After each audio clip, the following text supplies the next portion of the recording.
Bienvenue dans un nouvel épisode de Soluble. Aujourd'hui, je m'intéresse aux moyens de lutter contre un fléau qui concerne au moins un enfant par classe en France et qui peut s'amplifier au-delà du milieu scolaire sous l'effet des réseaux sociaux et des messageries instantanées sur smartphone. Marie Cartier, bonjour. Bonjour. Tu es une professeure agrégée de lettres, psychopraticienne, spécialiste des sujets des souffrances scolaires et du harcèlement entre élèves. Tu as cofondé le Centre de ressources et d'études systémiques contre les intimidations scolaires, le Centre RESIS, qui dispense des formations pour les professionnels du milieu scolaire, fournit des expertises sur le terrain et a mis sur pied une méthode de prévention du harcèlement. Alors justement, on va tenter de tout savoir de l'ampleur de ce phénomène et des réponses que l'éducation nationale et la société peuvent apporter pour y remédier. On va aussi tâcher d'être très concret, notamment pour les élèves concernés qui écouteraient cet épisode ou pour leurs parents, car des solutions sont là.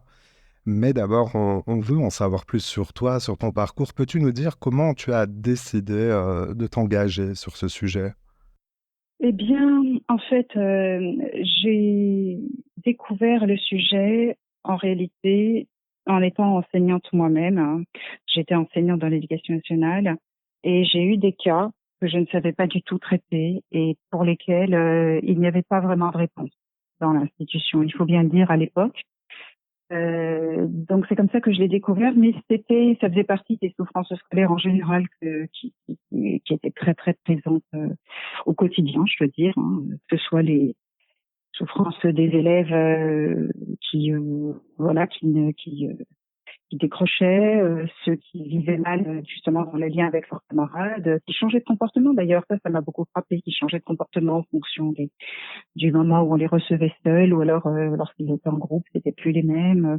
Et puis la souffrance des enseignants aussi, qui sont très seuls face aux difficultés qu'ils rencontrent aujourd'hui, y compris le harcèlement scolaire, c'est une difficulté qui atteint en fait un ensemble de personnes. Donc une observation de terrain, un besoin de trouver des réponses et donc te voilà investi à 100% désormais sur ces sujets. Parlons concrètement justement du harcèlement en milieu scolaire, du harcèlement entre élèves. C'est un terme que l'on apprend à connaître, mais ce problème est discuté publiquement depuis à peine plus de 10 ans en France. De quoi on parle exactement lorsqu'on évoque une situation de harcèlement scolaire ? Eh bien, il s'agit en fait principalement d'effets de groupe. Le harcèlement scolaire, c'est vraiment une forme très spécifique. Ça appartient vraiment au monde scolaire ou alors à tout domaine où les enfants sont mis en groupe, hein. Ça peut être des centres de loisirs, ça peut être des colonies de vacances, ça peut être d'autres lieux, mais ou même des clubs de foot, hein. Mais c'est l'effet de groupe qui, en fait, va modifier profondément les comportements des jeunes parce qu'ils ne sont pas épisodiquement en groupe, ils sont en permanence en groupe, hein. Ils entrent à l'école à l'âge de 3 ans, ils en sortent à peu près à 18 ans. Euh, ils vivent tout en groupe. Et lorsqu'ils passent ensuite sur les réseaux sociaux, à partir du moment où ils ont un téléphone portable, eh bien, le groupe les suit même chez eux. Et ça modifie profondément les comportements. C'est-à-dire que même des enfants qui n'ont pas du tout de propension à la moindre méchanceté ou qui sont très très bien élevés vont pouvoir participer à des brimades.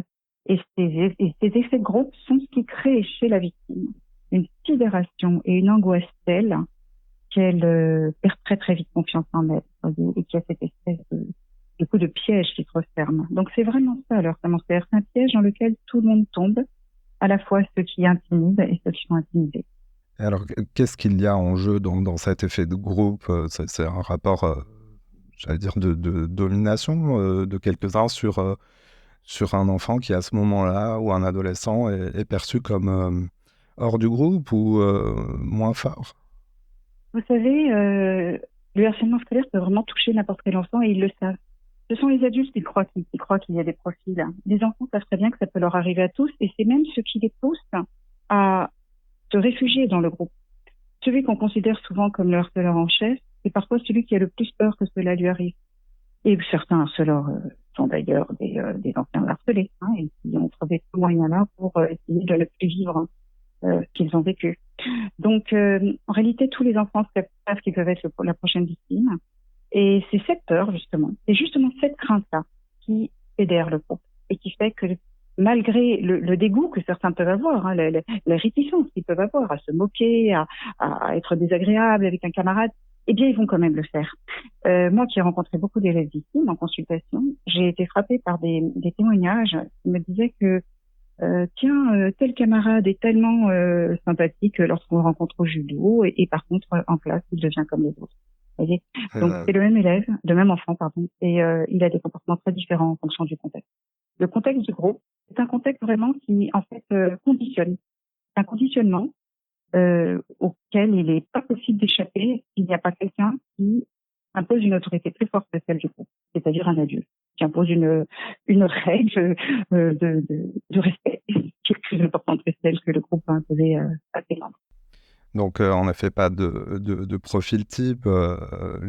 l'appartenance à un groupe ou la crainte d'en être exclu, et de là, des chamailleries, des brimades, j'entendais, peuvent se systématiser. Il y a aussi Oui, le critère de la répétition de absolument. l'agression. C'est ça. On considère qu'il y a harcèlement scolaire lorsqu'il y a un effet de répétition.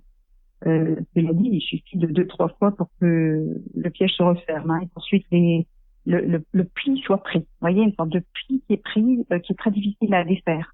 Et ce sont des toutes petites choses. Donc, elles sont souvent très invisibles aux yeux des adultes. Ils vont avoir tendance à les minimiser et à considérer que c'est pas grand-chose. Mais pour celui qui les vit, ça peut être très vite anxiogène. Et pour ceux qui les observent, hein, et qui participent, c'est également anxiogène. Donc, cette répétition, elle se met en place rapidement, et malheureusement, on voit pas tout de suite ça. C'est un peu le risque. Quand on intervient, parfois, ça dure déjà depuis un certain temps. À moins que l'enfant en parle rapidement. Ça, c'est une chance quand il en parle rapidement. Le harcèlement scolaire est donc une violence, hein. Elle engendre des difficultés importantes pour les enfants, les adolescents victimes, dont la gravité peut aller du décrochage scolaire jusqu'à la déscolarisation totale, la peur, la crainte totale d'aller dans l'établissement scolaire.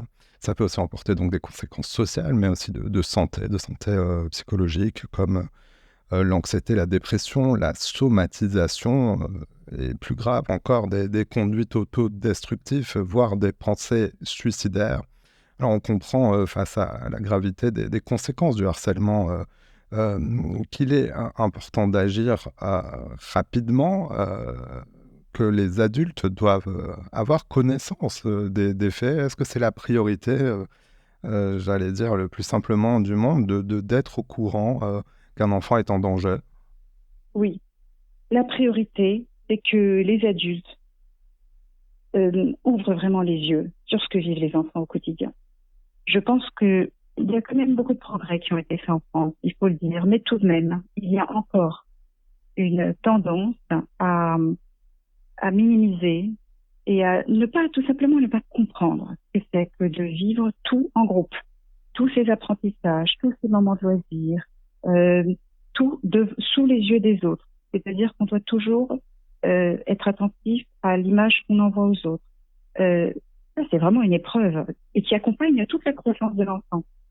Les professionnels de l'éducation devraient vraiment prendre conscience que c'est une expérience très particulière et que la vigilance de l'adulte à l'égard des moindres brimades doit être très très grande. On ne doit pas laisser s'installer un climat de moquerie. On ne doit pas laisser s'installer un climat de raillerie, de bousculade, d'insultes, euh, toutes sortes de choses qui malheureusement sont très banalisées, sont considérées parfois comme presque inévitables dans les cours de récréation. Ça, c'est une erreur. On ne peut pas laisser s'installer ça.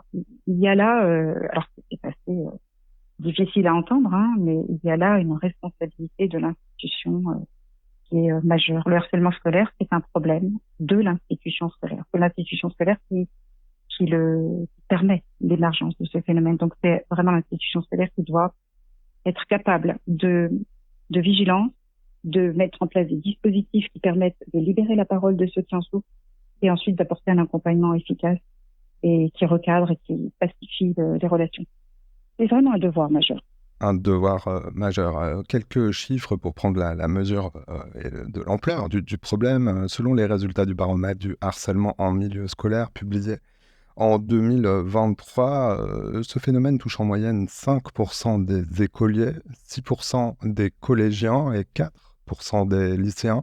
Cela représente donc plus d'un élève harcelé par classe. Alors la particularité de ces chiffres, c'est que ce sont les premiers résultats d'un questionnaire d'auto-évaluation des élèves de primaire jusqu'à la terminale au lycée. Comment as-tu interprété ces premiers chiffres qui sont parus en 2023? Alors, les enquêtes, c'est toujours quelque chose de très intéressant. Moi, j'en ai fait passer. Je me souviens très bien d'avoir fait passer des enquêtes auprès d'élèves et en voyant qu'en fait, certains ne disaient pas qu'ils étaient harcelés, y compris dans l'enquête. Bon, donc, je pense que c'est un indice intéressant. Mais je pense que même cet indice-là, vous savez, il y a beaucoup d'enfants qui sont dans le déni parce que dire qu'on est harcelé, se le dire à soi-même, c'est un risque d'effondrement, c'est un risque de ne plus pouvoir tenir. Il faut parfois presque ne pas se le dire pour pouvoir continuer de tenir debout. Ce n'est pas un élève par classe. C'est en général des classes qui sont assez tranquilles pour certaines et d'autres où il y a plusieurs cas. En général, c'est plutôt ça. Parce que les effets de groupe, si vous voulez, lorsque ça fonctionne bien dans une classe, voilà, on peut très bien avoir absolument aucun cas de harcèlement scolaire, bien heureusement. Et par contre, lorsqu'ils ont un effet de groupe toxique, eh bien, ça peut justement induire, vous voyez, des répétitions, plusieurs victimes, ou voilà, enfin, des comportements qui vont. Ça, c'est important aussi de le dire. Hein.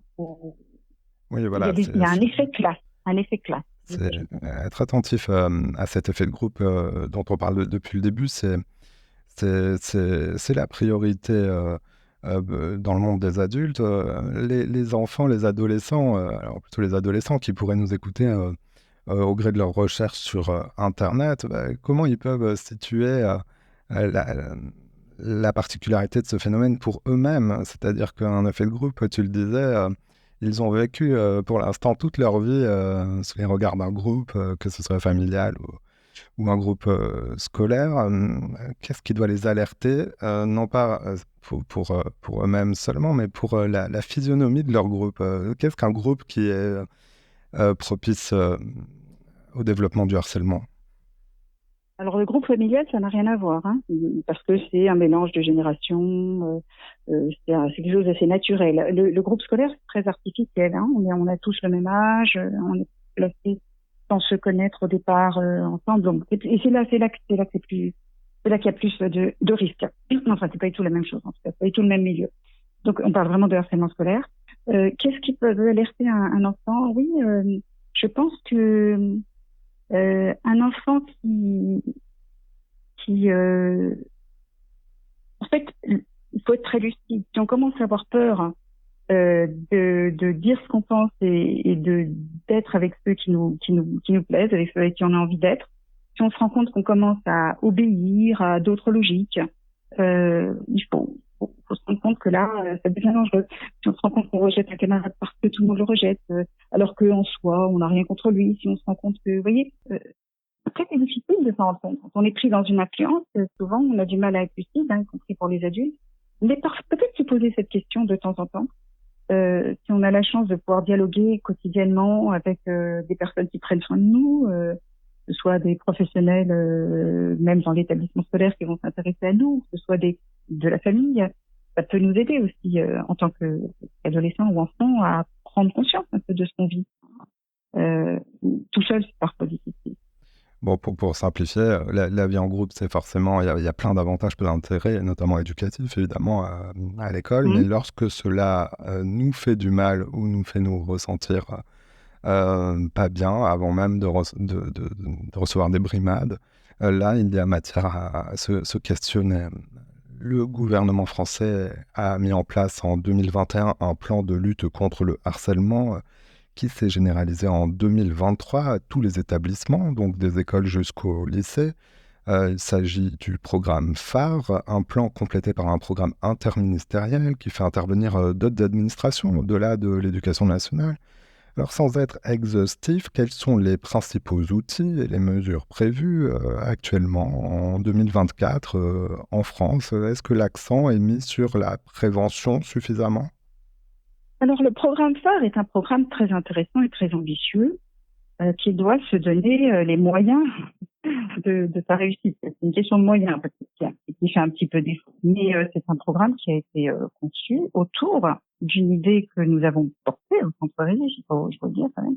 Donc c'est le Centre Régis avec Jean-Pierre Bellon en 2019, en réunissant les travaux que nous avions effectués l'un et l'autre depuis 20 ans pour Jean-Pierre, depuis 10 ans pour moi.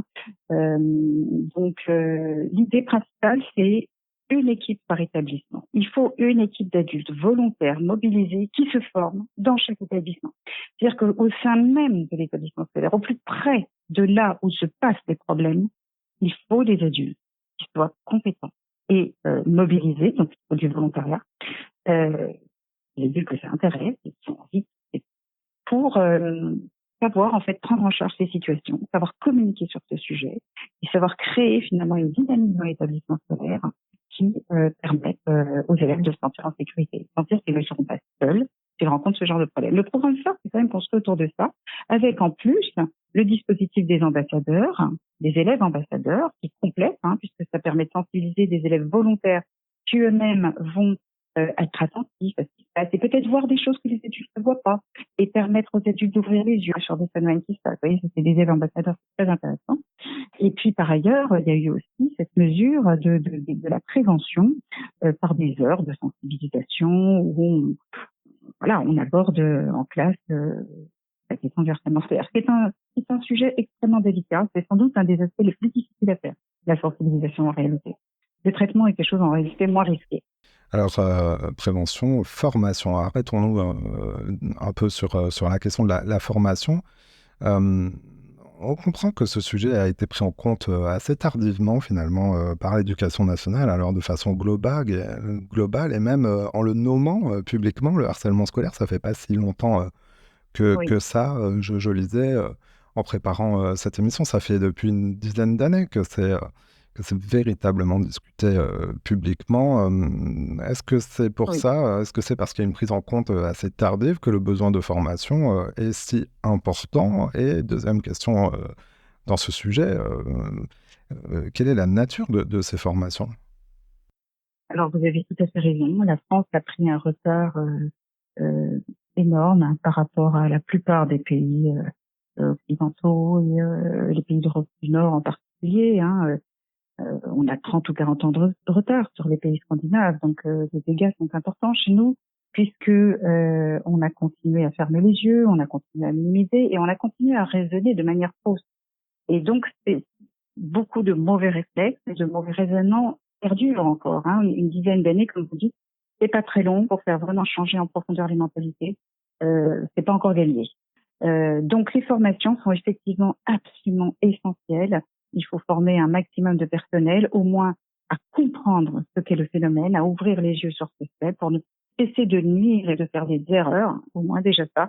Et ensuite, un nombre de personnel peut-être plus restreint, c'est personnel volontaire, qui eux vont vraiment, on les forme vraiment à utiliser la méthode de la préoccupation partagée, qui est une méthode qui est parfaitement cohérente, si vous voulez, avec l'éthique scolaire, l'éthique des personnels scolaires, des enseignants, des personnels du scolaire, et qui n'est pas dangereuse. C'est une méthode qui ne met pas les enfants en danger.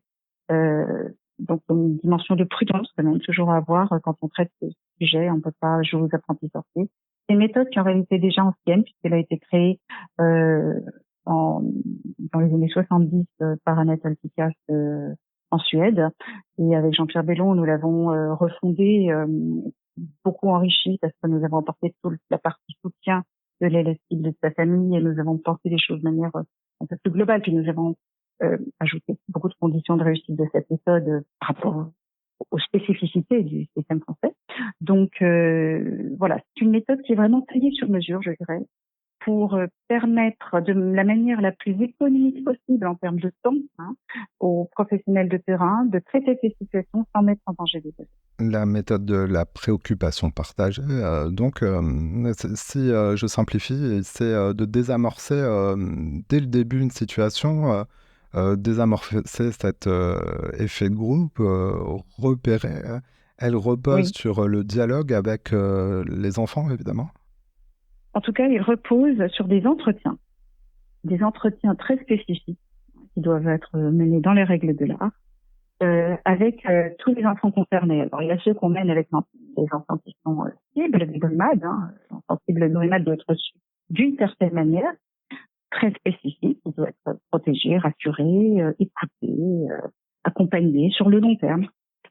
Parce que c'est un traumatisme de vivre ça, il faut toujours s'assurer que ça va. Sa famille aussi, d'ailleurs, doit être accompagnée, parce que c'est terriblement difficile pour les parents, et les parents doivent vraiment sentir qu'il y a une alliance avec l'école pour pouvoir être rassurés. Et les élèves qui prennent part aux brimades comme des témoins, c'est-à-dire tous ceux qui font partie du groupe, finalement, vont être reçus d'une manière très différente. Il y a une autre technique d'entretien qui est appliquée, des entretiens extrêmement brefs, des entretiens en fait où on impose notre idée de notre préoccupation. C'est notre préoccupation par rapport à celui qui ne va pas bien. Ça ne se discute pas. L'adulte est préoccupé. Ça ne va pas. Il a besoin d'aide. Il n'y a pas de discussion. Mais il n'y a pas d'accusation. Non. On ne cherche pas tout ça. Donc on permet finalement à ceux qui ont pris part aux brimades de sortir de la tête haute du phénomène. Parce qu'ils comprennent très bien. Si vous voulez, si en face d'eux, ils ont des adultes déterminés, dont ils sentent qu'ils incarnent vraiment une préoccupation authentique, avec une très grande détermination, ils le sentent, ils comprennent bien qu'ils vont devoir changer quelque chose. En plus, comme on les reçoit individuellement, ça brise les groupes, parce qu'ils se retrouvent face à leur conscience. Vous voyez, ce sont des enfants qui ont une conscience, ce ne sont pas des petits sauvages, loin de là. Ils ont une conscience. Donc, ils vont les révéler d'une manière totalement différente du moment où ils sont dans le groupe, entraînés par cette sortie de conviction d'adulte, mais sans être accusés. Donc, sans avoir besoin d'être dans un mécanisme défensif, j'ai rien fait, c'est pas moi. Non, mais on les accuse pas. On leur demande juste de venir en aide, on leur demande juste des solutions. Et ça marche extrêmement bien avec une majorité d'élèves. Donc, ça défait les effets de groupe, ça résout à peu près 80% des situations en 15 jours. C'est le délai maximum qu'on se donne, parfois même beaucoup plus rapidement. Chez les petits, ça se résout souvent en un seul entretien. Dans le premier degré, avec les petits, ça marche, mais alors extrêmement bien. C'est presque du 100% de situations qui sont réglées. Avec les élèves plus grands, plus âgés, étant donné que la confiance envers l'adulte est parfois un peu abîmée, voyez, par un certain vécu scolaire, ça peut être un petit peu plus compliqué d'avoir cette influence sur l'élève. Parfois, il y a plusieurs résistances. Parce que finalement, c'est quand même une influence positive de l'adulte. Ça se joue sur une influence positive de l'adulte, tout simplement une relation d'autorité. La vraie autorité, c'est ça. C'est une influence bienveillante, positive, pas du tout brimante, pas du tout perceptive, qui est justement rassurante. C'est une manière de dire, voilà, je crois en toi, je sais que tu es capable de faire quelque chose de bien, mais on le dit pas comme ça. On est beaucoup plus non. Oui, on comprend en t'écoutant, mais je le précise, c'est évidemment, c'est dans le milieu éducatif, donc c'est une méthode qui tient compte des enjeux éducatifs, qui ne Voilà. se substitue pas aux affaires judiciaires ou aux affaires Non, pénales. exactement. C'est-à-dire que cela s'applique aux cas les moins graves ou à tout type de cas. Ça s'applique au cas qui ne tombe. Alors, quand il y a nécessité de sanction ou de judiciarisation, il faut sanctionner, il faut judiciariser, bien sûr. Vous voyez, un acte pénalisable, c'est un acte pénalisable. Donc, évidemment, en aucune manière, cette méthode ne va entraver la moindre action de sanction lorsqu'elle est nécessaire. Mais en réalité, même lorsqu'on a posé une sanction, on n'a pas fait tout le travail. On a sanctionné un acte, on a pénalisé. Vous voyez, qu'est-ce qu'on fait de l'effet de groupe? Qu'est-ce qu'on fait de tous ceux qui sont pas sanctionnables, qui ont assisté, qui ont peut-être participé, qui ont peut-être encouragé? Qu'est-ce qu'on fait d'eux? Donc la méthode reste valable partout où il y a un effet de groupe à traiter sans qu'on puisse y aller par la sanction. Vous voyez, ce qui est la majorité des cas et la majorité et même lorsqu'il y a sanction, il faut quand même s'occuper du reste du groupe. On sanctionne un élève en général ou deux. Mais un groupe, c'est parfois une classe entière. Quand on est au stade des situations qui passent en jugement, je vous assure que c'est souvent une classe entière, parfois même un établissement entier qui s'en est mêlé. On ne va pas envoyer 300 élèves au tribunal. Donc, il va bien falloir s'occuper de tout le reste. Et la méthode, elle est là aussi, justement, pour responsabiliser. Vous voyez, c'est une méthode qui responsabilise, qui ramène l'élève à son éthique, finalement, à son sens moral, et qui l'arrache à cet effet toxique du groupe qui lui a fait perdre le nord, lui a fait perdre la boussole. Vous voyez. Donc, elle a, comme vous dites, c'est vraiment un effet éducatif. Allez, dans un instant, on va parler d'autres pistes que tu appellerais de tes voeux et des conseils concrets que tu pourrais nous donner. Mais impossible de ne pas évoquer l'irruption donc, du numérique, des smartphones et en particulier de ce qu'il y a dedans et de leurs usages, c'est-à-dire, tout le monde le sait, les réseaux sociaux qui ont pu donner une nouvelle dimension au phénomène de harcèlement en milieu scolaire, c'est-à-dire que ce harcèlement se poursuit au-delà de l'enceinte de l'établissement scolaire en lui-même. Cela peut créer donc une véritable continuité, le prolonger hors les murs. Alors d'abord, quelles sont tes observations de terrain? Tu as assez d'expérience pour avoir vu un avant et un après réseaux sociaux sur ce sujet. Oui, c'est vrai que les réseaux sociaux créent un nouveau problème, enfin un nouveau problème, donnent une ampleur inquiétante, disons, à ce problème. Le harcèlement scolaire sans les réseaux sociaux, franchement, on peut être optimiste. Les réseaux sociaux compliquent les choses. Alors, face à ça, face à ce problème-là, évidemment, personne n'a une solution idéale. Je pense que il faut comprendre que les réseaux sociaux coupent encore plus les jeunes du monde des adultes, du monde des éducateurs, en les fédérant de manière dangereuse dans des groupes. Les groupes sont encore plus puissants, le groupe est encore plus puissant.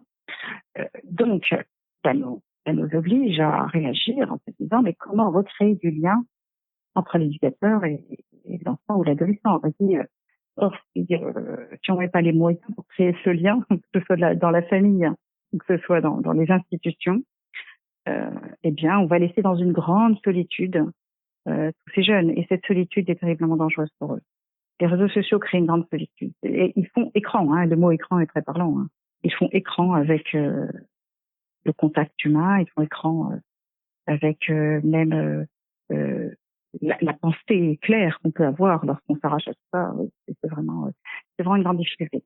Alors là, ça demande, et c'est pour ça que les élèves ambassadeurs, c'est un dispositif intéressant de ce point de vue-là, parce que ceux qui vont volontairement s'engager et qu'on va pouvoir sensibiliser vont être beaucoup plus lucides du coup par rapport à ce qui se passe sur les réseaux, puisqu'ils seront en lien avec les adultes, ils pourront discuter de tout cela avec eux, et en même temps ils sont proches de leurs camarades, ils sont sur les réseaux avec leurs camarades, mais du coup ils peuvent être vigilants, observer ce que d'autres n'observent pas et alerter. Hein. Donc là on a un des moyens très très utiles pour, je dirais, prévenir les pires effets, les pires catastrophes sur les réseaux sociaux, être alerté très vite.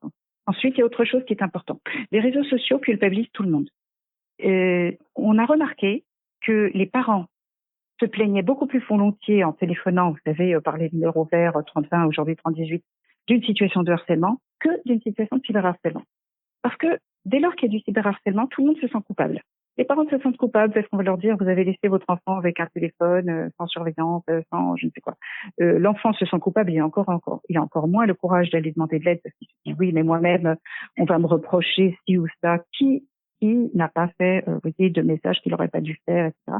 En fait, tout le monde se sent coupable dans l'histoire des réseaux sociaux. Donc, il va falloir aussi faire très attention par rapport aux victimes, de ne pas les culpabiliser.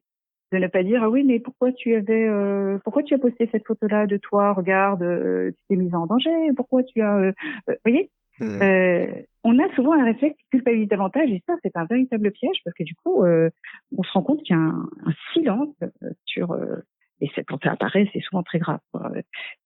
Donc voilà, ça aussi il faut bien le comprendre, cesser de tenir un discours culpabilisant et vraiment chercher ensemble des solutions et chercher ensemble à briser cette solitude des jeunes qui sont sur les réseaux sociaux. Oh, oui, parce qu'on entend donc le mot solitude, mais aussi réseaux sociaux. Alors évidemment, je le rappelle quand même parce que c'est un élément clé de ce cyberharcèlement, c'est qu'il y a donc une publication, c'est-à-dire que ce qu'il se passe dans le groupe aussi est visible du plus grand nombre.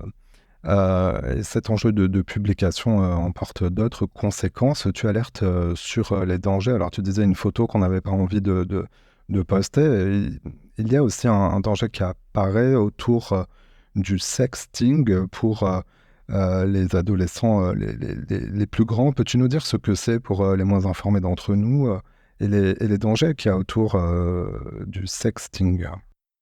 Oui, le sexting, les jeunes appellent ça les nudes, hein, ils parlent de nudes.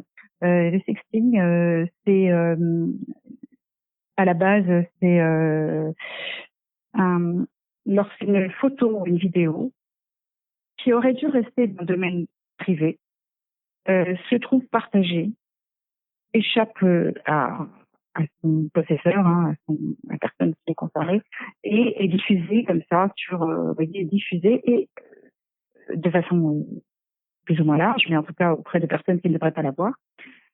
Donc il y a un premier phénomène qui suit quelque part soit du vol, soit de la trahison, soit de quelque chose qui ne devra pas se faire, de la diffusion d'une photo. Et puis ensuite, ce qui se passe malheureusement, lorsque ce phénomène arrive, euh, que se passe-t-il dans le groupe, dans l'établissement scolaire? Au lieu de venir en aide à la personne victime, hein, qui mériterait qu'on la soutienne, eh bien le groupe se retourne contre elle. Hein, c'est-à-dire que tout le monde va l'accuser de tous les noms, tellement de tout le monde va se moquer d'elle, tout le monde va la rejeter. Donc, c'est une situation extrêmement dangereuse. Hein. Les victimes de sexting sont en très très grand danger, d'autant plus que la culpabilisation va être encore plus forte.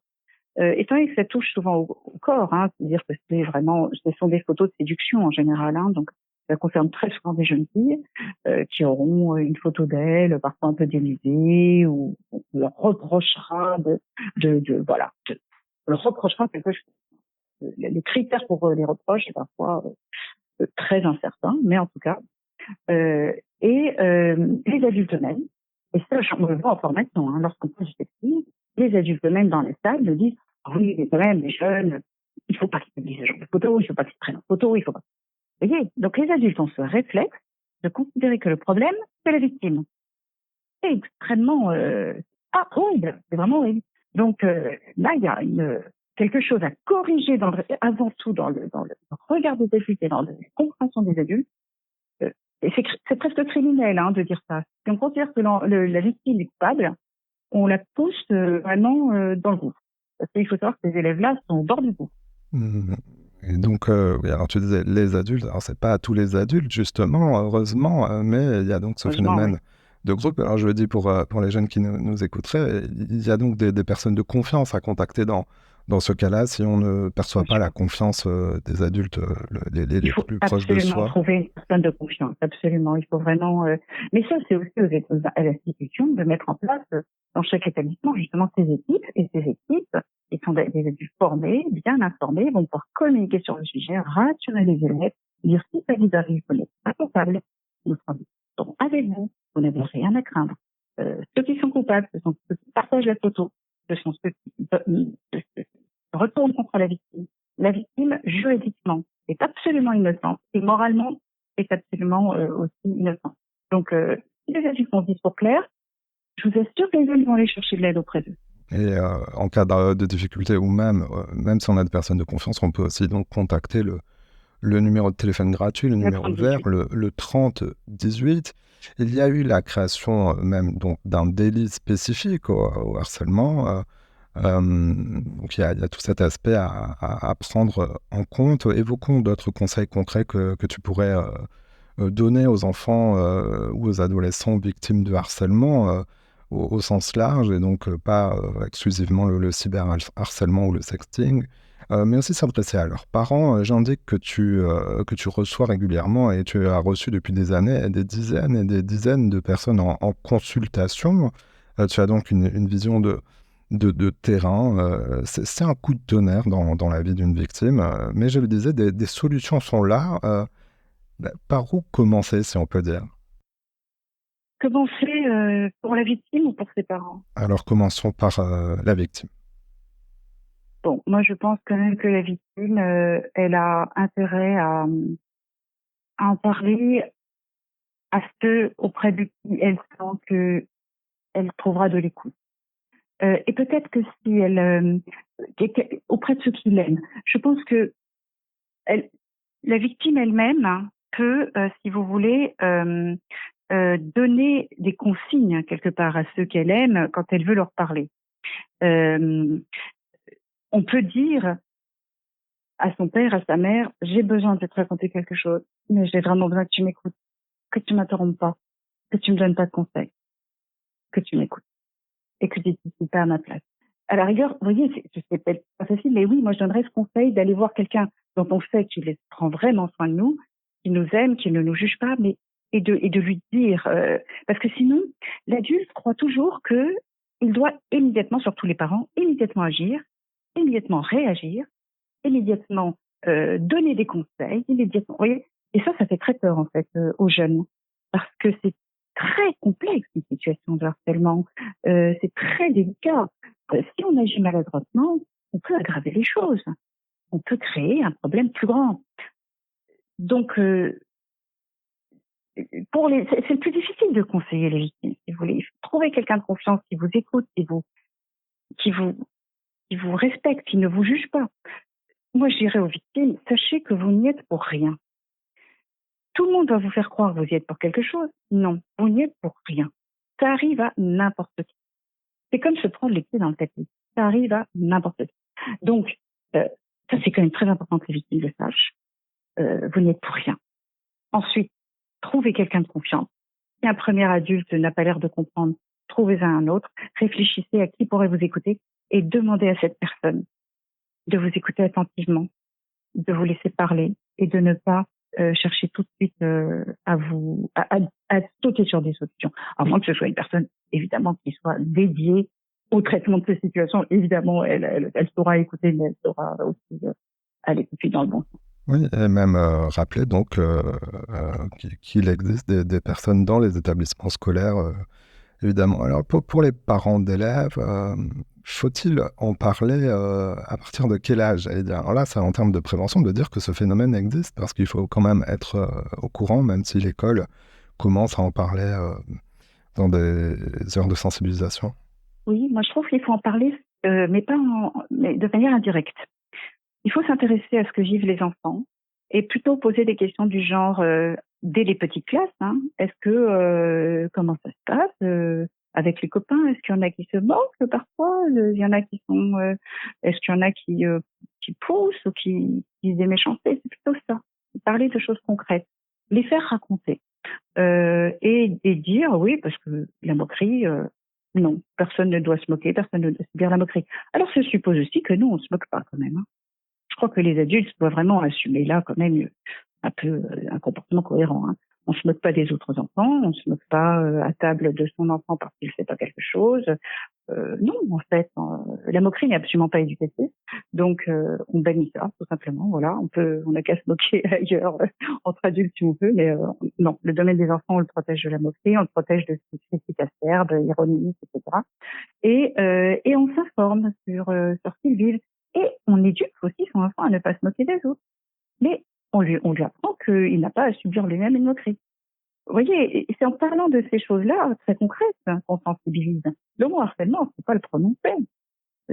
En fait, c'est un mot qui a été mal choisi en réalité, en plus. Hein. Donc, non, il vaut mieux parler de choses très concrètes. Et après, ça ne veut pas dire que les enfants nous raconteront tout, hein, parce que vous savez... Oui, Hein, alors justement, c'est l'angoisse des parents qui nous écoutent et qui doivent se demander pourquoi je n'ai pas posé cette question dès le début, mais c'est parce que je connais une partie de la réponse. Y a-t-il des signaux d'alerte qui permettent de repérer un comportement d'un enfant ou d'un adolescent qui subit du harcèlement? Des signaux spécifiques, j'entends. oui, il y a des signaux qui sont bien connus. Tout ce qui touche à un désintérêt tout à coup pour l'apprentissage, pour l'école, chute des notes, une sorte de désintérêt, de réticence à parler de l'école ou à y aller, somatisation, tout à coup, tous les dimanches soirs ou les lundis matins, on a très mal au ventre, ou alors, comme par hasard, un jour de la semaine, on a très mal au ventre, c'est peut-être lié à un cours où ça se passe mal, peut-être même sur le plan du harcèlement scolaire ou pour d'autres raisons. Vous savez, toutes les souffrances scolaires se tiennent la main, hein, donc parfois plusieurs choses en même temps. Les changements d'humeur aussi. Il y a un enfant qui était plutôt paisible, gai, tout à coup va piquer des grosses colères, va se mettre à maltraiter son petit frère ou sa petite sœur alors qu'il ne le faisait pas avant.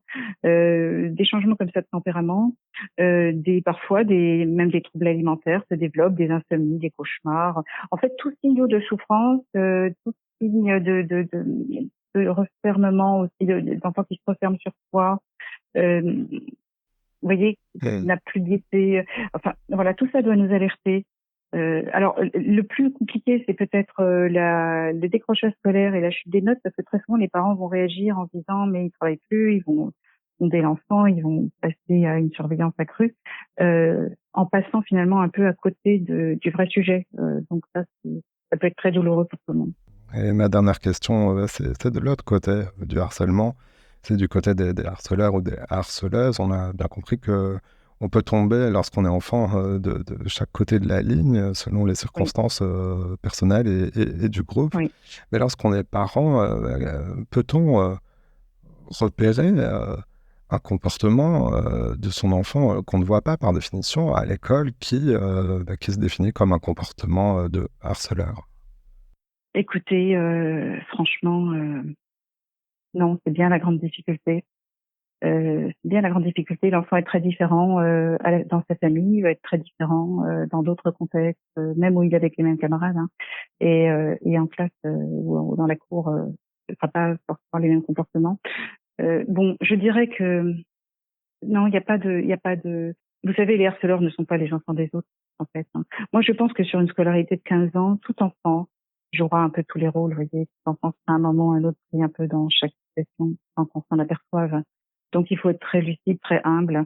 Euh, il faut, euh, il faut avoir une éthique en tant qu'adulte et un discours très clair sur ces choses-là, mais pas moralisateur, très empathique en même temps, parce qu'il faut aussi leur faire comprendre que on a conscience du fait que c'est très dur de traverser même. Et ce vécu quotidien dans le groupe, c'est quelque chose de difficile. Donc, le plus beau cadeau qu'on puisse faire à un enfant, à un jeune, c'est quand même de lui offrir une attention individuelle. Une attention individuelle, ça c'est quand même ce qui les restaure, qui leur permet tout à coup peut-être de prendre conscience de ce qui se passe, qu'ils soient victimes ou qu'ils soient harceleurs, vous voyez, surtout s'ils sont en lien avec un adulte qui est soucieux justement de cette de préserver cette humanité dans les relations avec lui, comme quand il parle des autres élèves, des autres enfants. Eh bien, Marie Cartier, donc cofondatrice du centre Rhésis, merci pour ce panorama complet, même si on perçoit que chacun des sujets mérite un développement particulier, mais ça tombe bien car tu es l'autrice et la co-autrice de nombreux ouvrages de référence sur ce sujet, dont je mets les indications sur la description de cet épisode. On les retrouve sur le site internet que je mets en lien dans la description, ainsi que le rappel donc du numéro vert, le 3018. Merci Marie Cartier d'être passée dans cette émission. Merci d'être passée dans Soluble. Merci, merci de cet accueil, de cette invitation. J'étais très heureuse de pouvoir échanger.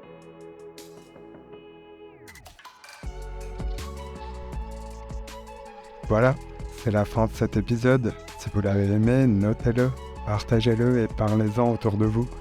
Vous pouvez aussi nous retrouver sur notre site internet csoluble.media. À bientôt.